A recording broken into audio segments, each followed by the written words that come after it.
Ce que vous regardez est l'apogée de la plus grande rivalité sportive de tous les temps. Le Suisse Roger Federer est dans son élément ici à Wimbledon, prêt à ajouter un 6e titre consécutif à son palmarès. Sa domination est sans pareil, il n'a pas perdu depuis 65 matchs sur gazon, faisant de lui le favori indiscutable. Mais en face, le jeune espagnol Rafael Nadal est en quête du grand chelem en carrière, remporté les 4 tournois principaux. Un mois plus tôt, il a remporté Roland Garros face à Federer, ce qui lui donne un avantage sur le plan mental, quoique.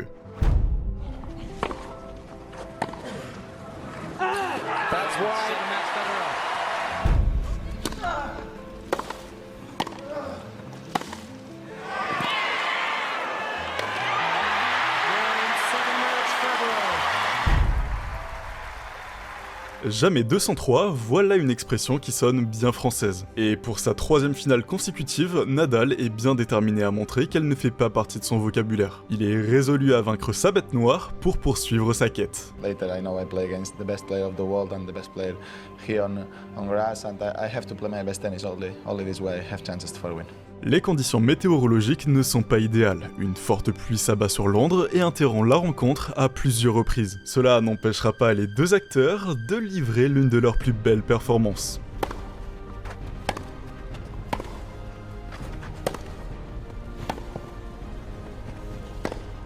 Ce premier échange est à l'image du match, intense, de haut niveau et surtout plein de rebondissements. Au début, Nadal est en pleine maîtrise, il expose son jeu. Des coups droits puissants placés près des lignes pour mettre en difficulté Federer et ça marche. En un peu plus d'une heure et demie, malgré un Federer plus agressif dans le deuxième set que le premier, Rafa mène déjà 2 manches à 0. Il lui en faut une 3e pour gagner la partie. Le règne du Suisse semblait bel et bien révolu, mais si on le surnomme Maestro, ce n'est pas pour rien.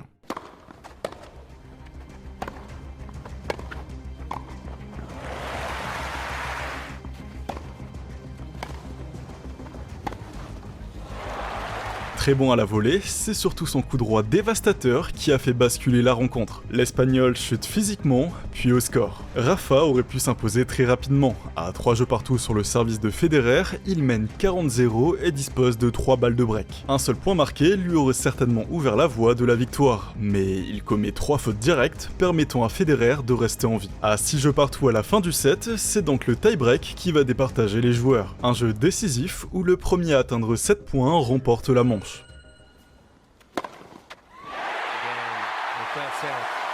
Un ace au tennis, c'est un service d'une précision telle que votre adversaire peut à peine voir la balle filer. Celui qui ici redonne espoir à Federer, le ramenant à 2-7-1. Puis bis repetita dans la 4e manche, un duel acharné entre 2 héros qui se dirigent une fois de plus vers un tie-break inoubliable, dans une tension insoutenable. Le premier point donne le temps, et Nadal prend rapidement l'avantage. Il mène 5-2 avec 2 services à venir, plus près que jamais de la victoire. Pourtant, la peur s'invite en lui. Dans son autobiographie, il revient sur ce moment précis. En servant à 5-2, je sentais que j'étais sur le point de réaliser le rêve de ma vie. Et là, ce fut ma chute. Jusqu'ici, l'adrénaline l'avait emporté sur les nerfs, mais soudain les nerfs dominaient tout le reste, j'avais le sentiment de me trouver au bord d'un précipice. Et tout bascule. À partir d'une double faute, le score passe de 5-2 pour lui à 6-5 pour Federer.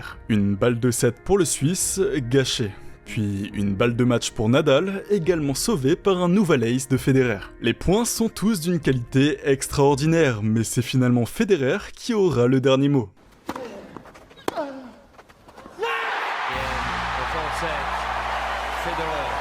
La nuit commence à tomber sur Londres, mais le match continue et le dénouement est proche. The 5-time defending champion is at the mercy of Rafael Nadal here. Federer sauve une première balle de match avec un retour de service magistral. 3 match points Nadal has had. 3 times he's been on the brink, and 3 times Federer has said no.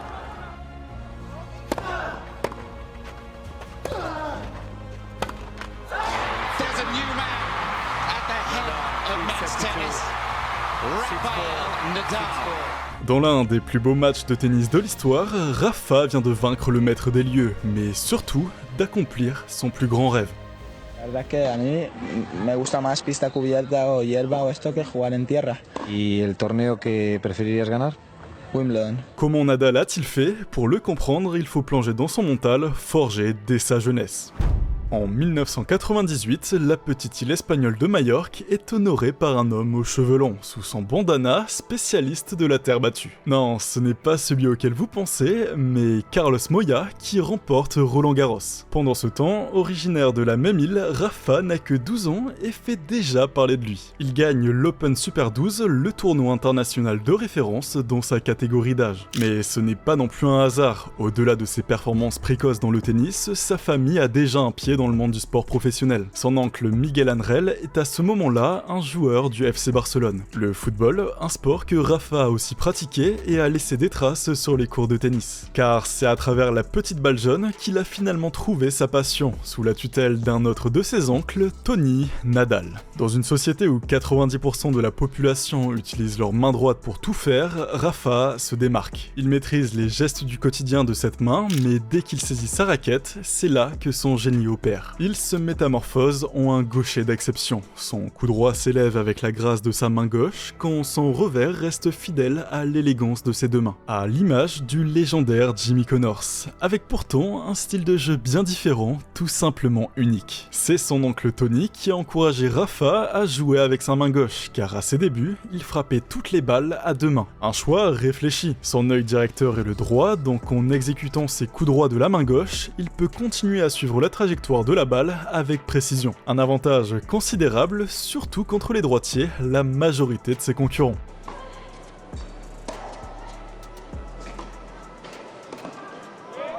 Le service est loin d'être parfait, il est mauvais à la volée, Rafa a encore beaucoup à apprendre. Il s'incline lors du tournoi des Petits As de Tarbes, l'officieux championnat du monde des 12-14 ans, face à un certain Richard Gasquet, qui reconnaîtra que Nadal a été son adversaire le plus redoutable de par sa détermination. Mais porté par son insatiable soif de s'améliorer, il triomphera ici même l'année suivante. En fait, Nadal essaye toujours de mieux faire. Qu'importe le scénario d'un match, qu'il mène 40-0 ou qu'il soit mené 0-40, il joue chaque point avec la même intensité. Pour lui, le tennis est bien plus qu'un simple jeu, c'est un mode de vie qui l'honore avec une valeur que lui a inculquée son oncle, le respect, envers l'adversaire, mais pas que.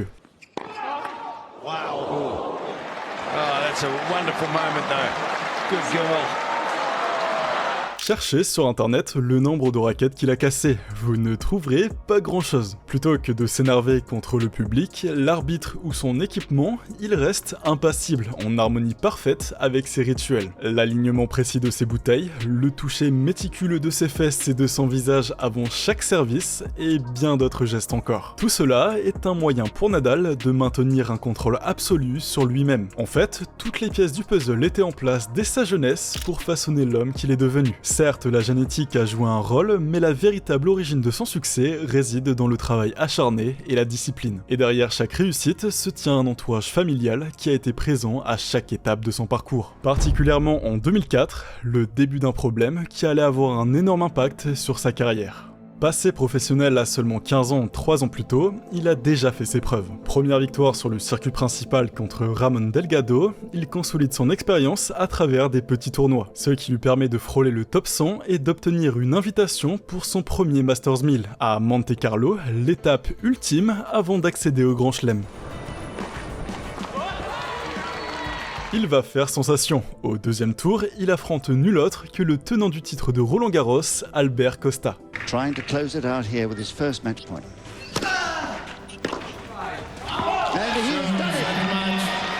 Nadal remporte la victoire en 2-7, mais épuisé par les efforts fournis, il s'incline au tour suivant. Un exploit remarquable déjà accompli. Es una cosa diferente de cuando juegas torneos un poco más bajos porque no hay tanta gente, el torneo no hay tanto movimiento, todo esto y me gusta bastante este ambiente.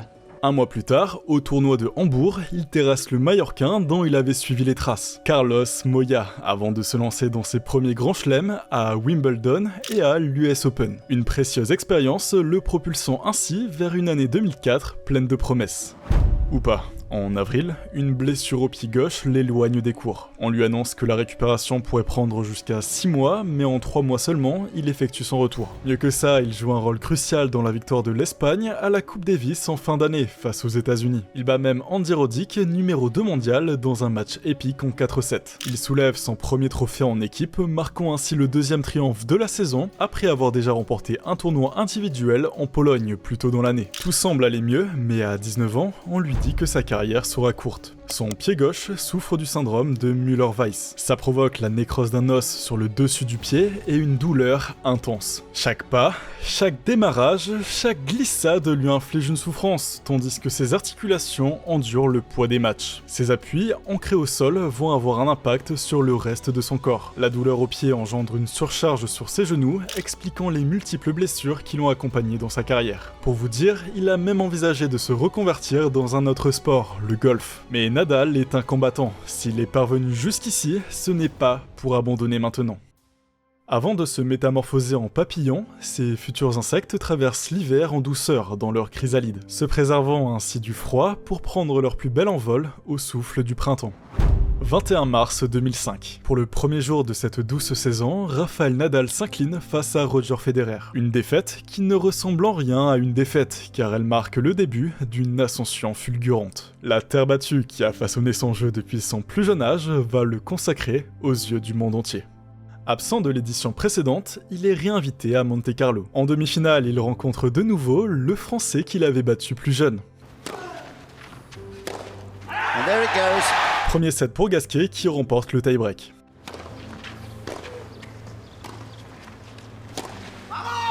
Je vous l'ai dit, c'est un compétiteur acharné. Sa rage de gagner est indomptable et son Bamos va vite devenir son cri de guerre. Il se hisse en finale, cependant, son adversaire n'est autre que Guillermo Coria, le même qu'il avait battu ici il y a 2 ans. À la différence que cette fois-ci, Rafa n'est plus un novice. Il a déjà remporté 3 titres ATP, le principal circuit international de tennis masculin, et pointe désormais à la 17e place au classement mondial.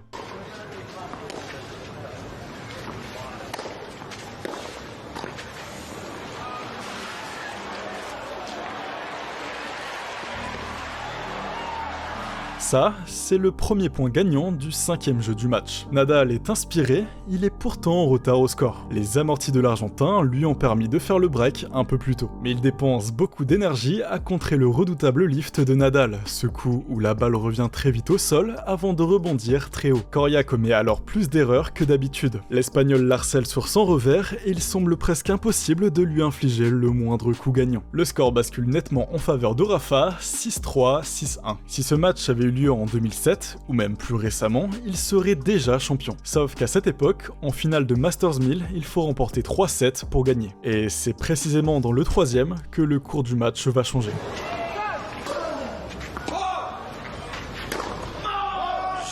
6-0 pour Coria. Nadal fait beaucoup trop de fautes directes. Ok, c'est pas grave, il peut se rattraper et terminer le travail dans le 4e set. Avec une avance de 4 jeux à 1 et 3 balles de break, le titre semble lui tendre les bras. Mais Coria refuse de se laisser abattre et intensifie son jeu, adoptant une stratégie plus agressive qui lui permet de revenir à égalité, 4 jeux partout. Cette résistance ne suffit pas à perturber Nadal. Au contraire, il puise dans ses réserves pour frapper la balle avec encore plus de puissance et de précision. Un dernier coup droit gagnant et c'est fait. Nadal est le nouveau champion de Monte-Carlo. Agradecer al público que toda la semana ha estado maravilloso animándome, que gracias a ellos también he podido ganar el torneo, sin ellos siempre los torneos serían difíciles. Cap sur Barcelone où il triomphe avec à la clé ce trophée presque trop lourd pour lui malgré son physique. Il intègre le top 10 avant de poursuivre son périple vers Rome. Dans la capitale italienne, l'histoire se répète. L'Espagnol affronte à nouveau l'Argentin. Et après une bataille acharnée de 5h14 minutes, Nadal sort vainqueur du match le plus long jamais joué en Masters 1000. Le favori de Roland Garros se tient sous vos yeux. Paris sera toujours Paris, la plus belle. Entre les boulevards animés et les monuments emblématiques de la ville lumière, les regards du monde entier se tournent une fois par an vers les cours de terre battue. Björn Borg, Ivan Lendl, tant de légendes du tennis ont laissé leur empreinte en ces lieux. Le champion en devenir laissera aussi la sienne. International de France 2005, match comptant pour le premier titre. Opposant à gauche de la chaise, Lars Boxmüller, Allemagne. À droite de la chaise, Rafael Nadal, Espagne.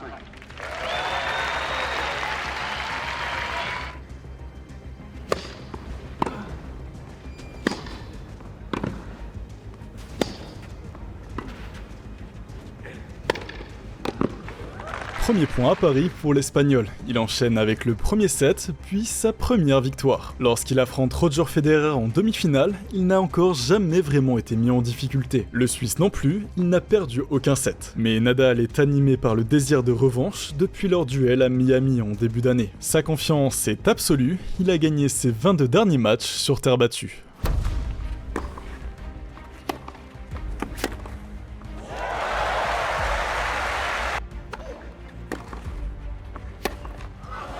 Première manche, Nadal.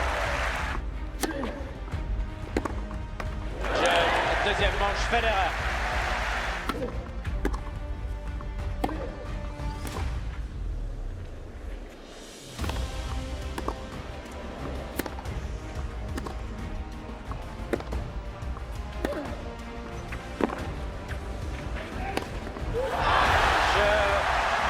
Et troisième manche, Nadal. C'est le match, Nadal. Ceux qui trouvaient le tennis ennuyeux, j'espère que vous avez changé d'avis maintenant. Ce que vous venez de voir est tout simplement phénoménal, un véritable combat. C'est exactement ce qui rend la rivalité entre Nadal et Federer si captivante et pourquoi je l'aime tant. Rafa décroche ainsi son billet pour la finale. Son adversaire, l'Argentin Mariano Puerta, est une surprise. Classé 37e mondial, il n'a pas le profil d'un joueur capable de troubler l'Espagnol. Il a même déjà été battu 2 fois par Nadal, même lorsqu'il cherchait encore à se faire un nom. Et c'est une évidence, il va gagner. Je veux pas créer de suspense ou quoi, vous pouvez voir de vos propres yeux à quel point Nadal est supérieur, et je ne vais pas rentrer dans les détails, car cette finale est tout simplement à l'image des autres titres qu'il a remportés ici à Paris. 14 au total. Si l'on met de côté le premier set que Nadal a perdu, on va mettre ça sur le fait que c'était son premier tournoi ici, et que la pression était à son comble, dans presque toutes ses finales, il a toujours semblé avoir la maîtrise sur ses adversaires. En fait, il gagne avec une telle facilité que les scores sont souvent écrasants, et ses exploits semblent presque banals. Pourtant, gagner Roland-Garros à 14 reprises est, sans exagération, peut-être le plus grand exploit individuel jamais accompli dans le monde du sport. Alors, je ne veux pas dire que ces finales n'ont pas été belles, au contraire. Certaines sont mémorables, à l'image de la fessée appliquée à Roger Federer en 2008, sa victoire 4 ans plus tard face à Novak Djokovic qui lui fait décrocher à ce moment-là le record de titres dans ce tournoi, ou sa dernière en 2022 face à Casper Ruud, revenu d'une blessure qui a complètement gâché sa dernière saison et dont beaucoup doutaient d'un potentiel retour à son meilleur niveau. Mention spéciale au mano à mano qu'il a eu en demi-finale avec Djokovic en 2013. Si vous avez du temps et que vous voulez voir du beau jeu, je vous invite vraiment à regarder ça plus en détail. Sur la terre battue parisienne, il a triomphé dans 112 des 115 matchs auxquels il a pris part. Son jeu est tout simplement parfait, il applique son style avec une précision chirurgicale et certains ont essayé tant bien que mal de le bousculer, en vain. Tous, sauf 2 hommes. Lui, c'est Robin Söderling, l'adversaire de Rafa en quart de finale. Un mois plus tôt, il s'est fait humilier à Rome, 6-1, 6-0. Et tout porte à croire qu'il subira le même sort à Paris. Nadal réalise un super début de saison, entaché seulement d'une défaite à Madrid. Et depuis la finale de 2007, il n'a perdu aucun set à Roland-Garros. Pourtant,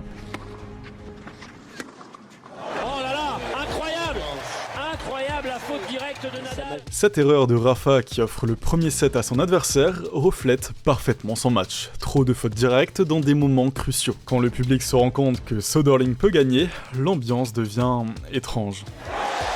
L'explosion de joie quand Söderling marque un point. Pour Nadal, c'est une autre histoire. On s'enflamme quand il fait une faute. Le Suédois n'est pas particulièrement apprécié, mais nombreux sont ceux qui se réjouissent de voir le maître des lieux enfin dominer. Dans le sport, on se lasse vite des champions qui gagnent toujours. Une énième faute de l'Espagnol et Söderling s'impose. Sa défaite contre Söderling, il avait été malade. Et on savait tous qu'il était malade et qu'il avait une angine et qu'il était pas bien du tout. Son genou aussi le fait souffrir, et l'un de ses piliers s'est effondré, ses parents ont divorcé, et il le vit très mal. Il sort en colère, le regard noir. 6 ans plus tard, le premier acte du deuxième joueur à avoir réussi l'exploit de le battre a lieu. Cette année, sa préparation a été chaotique, une forme physique délicate et des résultats pas du tout à la hauteur de son niveau. Tout l'inverse de Novak Djokovic qui au tournoi de Monte-Carlo vient priver Nadal d'une place en finale sans difficulté. Une situation qui s'est reproduite dans ce quart de finale. Djoko mène 5-0 assez rapidement et étouffe son adversaire. Puis Nadal trouve enfin du rythme, mais ce sera de courte durée. Le Serbe fait tomber tomber l'Espagnol en seulement 2h30. Cette fois-ci, les réactions du public sont bien différentes.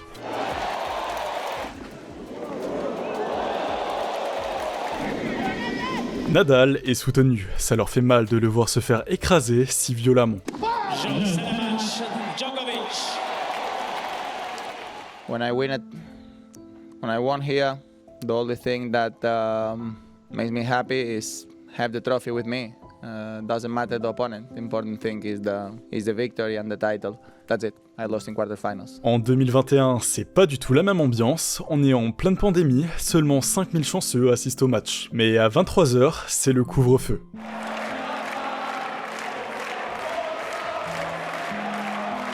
En accord avec les autorités nationales, le match va pouvoir aller en son terme en votre présence. Ceux qui commencent à partir peuvent revenir s'asseoir, ils vont continuer de vivre ce match d'anthologie.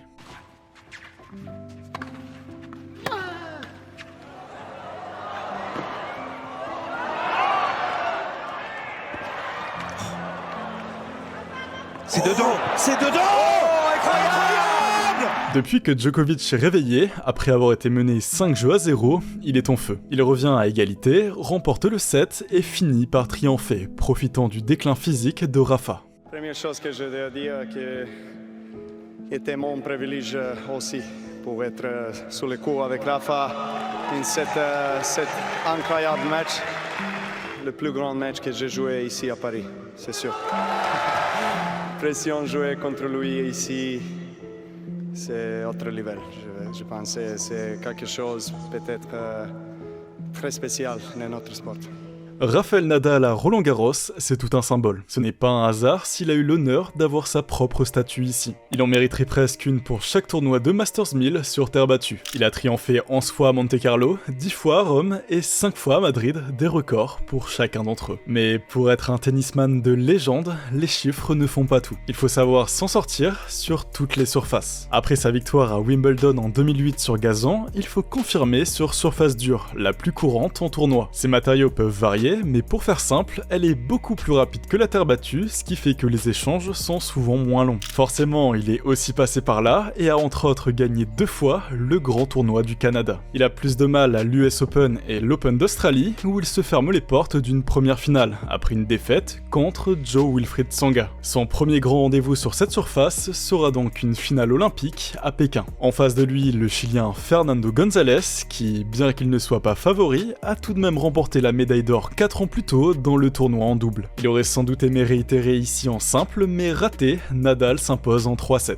Djokovic, qui s'était incliné face à lui en demi-finale, complète le podium. Retour donc à la quête des grands chelems sur surface dure et direction l'Open d'Australie 2009 avec plus de confiance. Cette année-là, en demi, il est opposé à son compatriote Fernando Verdasco et il est décidé à enfin accéder à la finale. Mais à ce moment précis, il n'est pas conscient qu'un face-à-face de plus de 5 heures l'attend. Bien plus qu'une simple rencontre. Une lutte acharnée entre deux combattants, d'abord dans le crépuscule, puis dans la chaleur nocturne australienne. En fait, c'est évident que Nadal ne s'attendait pas à un match aussi long. Il connaît déjà son adversaire depuis un moment. Sur les 7 fois où ils se sont rencontrés, Rafa a remporté chaque fois la victoire, ne concédant qu'un seul set. Mais depuis, Verdasco a progressé. Entre une victoire en Coupe Davis où il est devenu le héros de son pays et un stage enrichissant à Las Vegas avec l'ancien préparateur physique d'André Agassi, son parcours dans le tournoi est remarquable. Il a notamment battu Andy Murray, contre qui il avait toujours eu du mal par le passé. Face aux Mallorquins, sa dynamique se poursuit dans le premier set, qu'il remporte au tie-break à la volée. Et vous l'avez peut-être remarqué, mais oui, comme Nadal, c'est l'un des rares gauchers du circuit. Comme lui et les Espagnols en général, il est puissant en fond de court, mais à la différence de ses compatriotes, il préfère jouer sur surface dure que sur terre battue. Mais Rafa revient à hauteur en réalisant le premier break du match dans le deuxième set, notamment grâce à ce geste. Une de ses spécialités, le banana shot. Un coup droit qui s'échappe du court avant de revenir le long de la ligne, dessinant une trajectoire en forme de banane. Dans le troisième set, Rafa prend sa revanche au tie-break sur un ace, pas sa plus grande habitude, lui qui est loin d'être le meilleur serveur du circuit. 3992 dans sa carrière, très loin des 11 478 aces de Federer. Il est à 1 set du match, mais dans le quatrième, c'est... oui, vous l'avez deviné, encore un tie-break qui va les départager. ce n'est plus un match, c'est un thriller auquel on assiste. Dans le dénouement sera cette terrible double faute de Verdasco. Les deux joueurs s'effondrent sur le court, au bord des larmes. Mais pour l'un d'eux, l'aventure continue. En finale, Rafa retrouve Federer. Après un match d'une telle intensité, le plus long de l'histoire du tournoi à ce moment-là, retrouver de l'énergie sera un défi de taille. Pour tous les joueurs normaux en tout cas, pas pour Nadal. Je vous rappelle qu'il a un physique au-dessus de tout le monde, qu'il paraît infatigable. Qu'on le regarde jouer au premier tour ou en finale d'un tournoi, au début ou à la fin d'un match, sans transpiration, on aurait du mal à voir la différence tant il gère les efforts. Et dans un match tout aussi fou, il va récidiver. Federer est dévasté.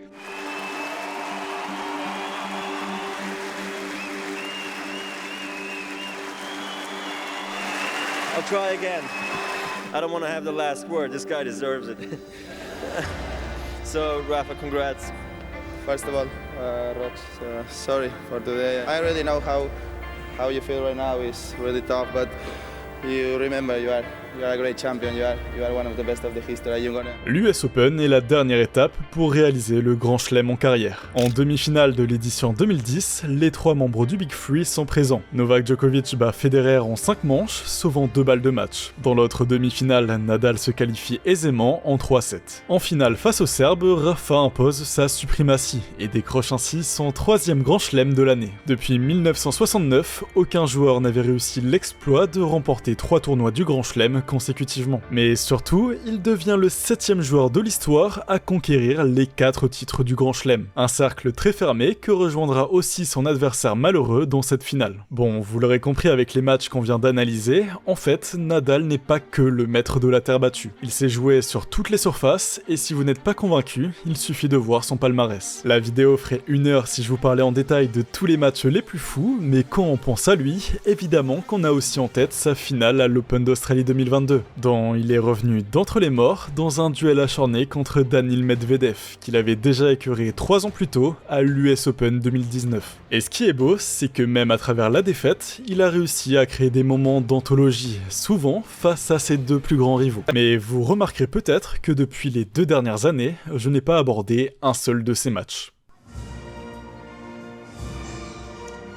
Au moment où je vous parle, Roland-Garros 2022 est la dernière fois où Rafa a pu entendre cet hymne jouer pour lui. Le dernier tournoi qu'il a remporté, et honnêtement, même si son physique nous a surpris à maintes reprises, je pense que ça y est, c'est la fin. Nadal a fait tout ce qui était en son possible avec le temps pour changer son style de jeu et s'économiser. Un service plus précis, des volets plus affirmés et une meilleure position sur le court. Mais les blessures ont laissé leurs traces, et quand il a gagné en 2022 à Roland-Garros, ses aveux ont fait polémique. We played with no feeling on the foot. No, we played with an injection on the nerve distance, so the foot was asleep. So that's why I was able to play. How many injections did you get during the tournament? You better don't know. Okay, all right.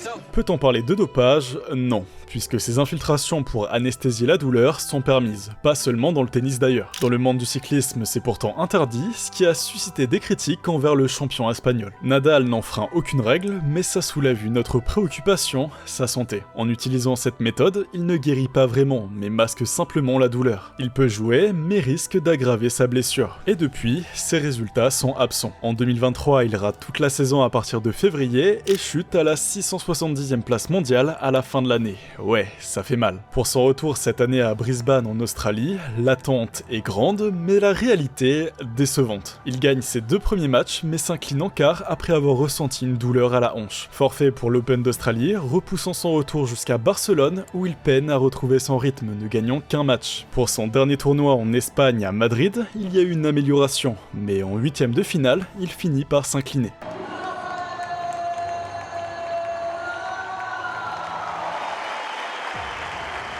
Era una broma, que el año que viene vuelvo, hombre. Even if it's an emotional day, it's not my last match, you know. I'm not retiring yet, so just saying goodbye from a very special place for me. I don't know when gonna be my last match, but I don't want to become too emotional because I want to try to keep going for a while. Après son humiliation à Rome, que peut-on attendre de Roland Garros? C'est honnêtement difficile d'y répondre, car il n'est pas dans son état de grâce, mais il a toujours su accomplir l'impossible à Paris. Mais quoi qu'il en soit, des émotions fortes nous attendent. La suite appartient à l'histoire. Un mois plus tard viennent les Jeux Olympiques, qu'il pourrait également disputer. Peut-être même en double pour réitérer après 2016, aux côtés d'un jeune talent de la nouvelle génération, Carlos Alcaraz. Un passage de flambeau symbolique qui incarnerait la transition vers celui que l'on présente souvent comme le successeur de la légende Nadal. Et pour partager davantage son héritage, il a lancé la Rafa Nadal Academy pour former les champions de demain. Des joueurs comme Casper Ruud y ont fait un tour pour peaufiner leur talent. S'il n'aime pas partager les victoires, Rafa essaie de propager son amour du tennis à travers le monde. Par ses performances sur le court, ses conseils, ou encore grâce à sa fondation qui rend le tennis plus accessible dans certains pays. Il est l'incarnation du héros moderne, une figure éternelle dont les exploits nous animent et dont la détermination est une source d'inspiration pour les générations à venir.